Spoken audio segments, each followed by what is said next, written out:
The foreign policy principle that inform Nigeria's position in the liberation of African states is A. Economic diplomacy, B.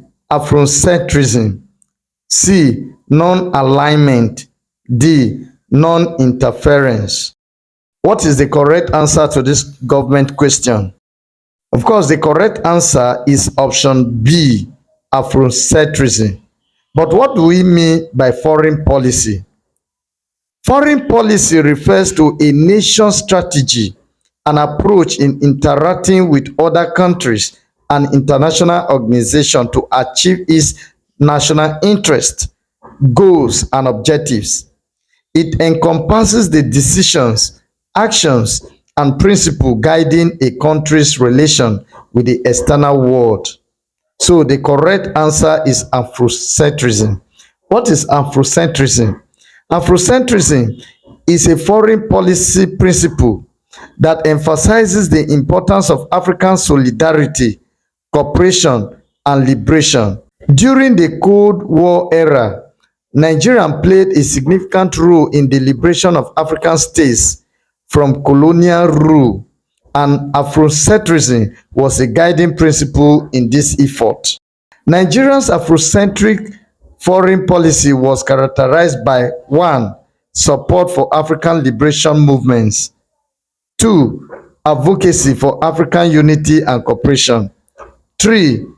Opposition to colonialism and neocolonialism, 4. Promotion of African cultural and economic development. Why are other options not correct? In option A, economic diplomacy refers to the use of economic tools to achieve foreign policy goals, which is not the primary principle guiding Nigeria's role in African liberation.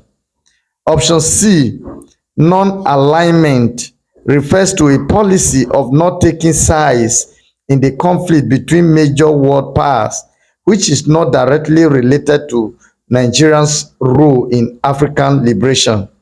Option D, non-interference, refers to a policy of not intervening in the internal affairs of other countries, which is not consistent with Nigeria's active role in supporting African liberation movements. So our correct answer to this question is option B, Afrocentrism, which means foreign policy principles that emphasizes the importance of African solidarity, cooperation, and liberation. Thank you for joining me in this segment. I am Joseph Iyaji.